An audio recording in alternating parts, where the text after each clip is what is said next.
Capítulo 19. E falou Saúl a Jonatas, seu filho, e a todos os seus servos para que matassem Davi. Porém Jonatas, filho de Saúl, estava muito afeiçoado a Davi. E Jonatas o anunciou a Davi, dizendo: Meu pai Saúl procura matar-te, pelo que agora guarda-te pela manhã, e fica-te num lugar oculto, e esconde-te. E sairei eu, e estarei à mão de meu pai no campo em que estiveres.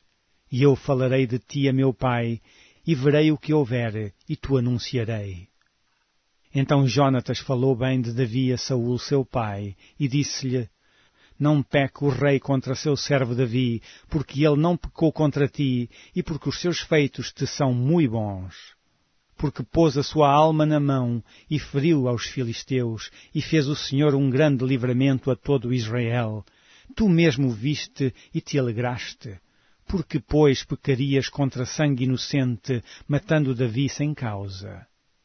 E Saúl deu ouvidos à voz de Jonatas, e jurou Saúl: Vive o Senhor, que não morrerá. E Jonatas chamou a Davi, e contou-lhe todas estas palavras, e Jonatas levou Davi a Saúl, e esteve perante ele como dantes. E tornou a haver guerra, e saiu Davi, e pelejou contra os filisteus, e feriu-os de grande ferida, e fugiram diante dele.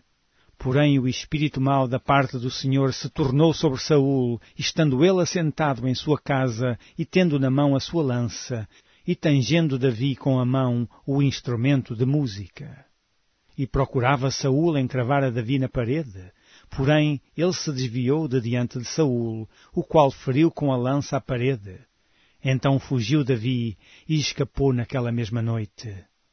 Porém Saúl mandou mensageiros à casa de Davi, que o guardassem e o matassem pela manhã.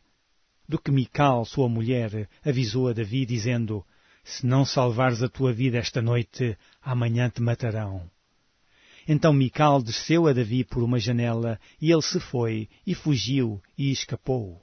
E Mical tomou uma estátua, e a deitou na cama, e pôs-lhe à cabeceira uma pele de cabra, e a cobriu com uma coberta. E mandando Saúl mensageiros que trouxessem a Davi, ela disse: Está doente.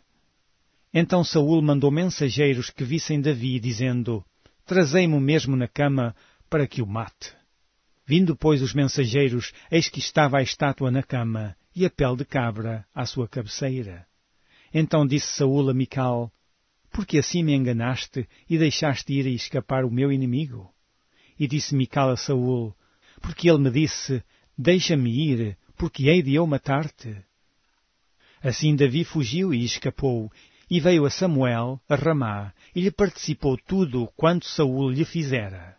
E foram ele e Samuel, e ficaram em Naiote. E o anunciaram a Saúl, dizendo: Eis que Davi está em Naiote, em Ramá.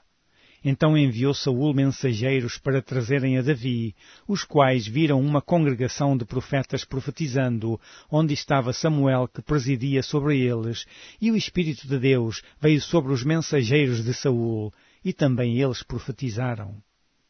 E avisado disso Saúl, enviou outros mensageiros, e também estes profetizaram. Então enviou Saúl ainda uns terceiros mensageiros, os quais também profetizaram. Então foi também ele mesmo a Ramá, e chegou ao poço grande que estava em seco. E perguntando disse: Onde estão Samuel e Davi? E disseram-lhe: Eis que estão em Naiote, em Ramá.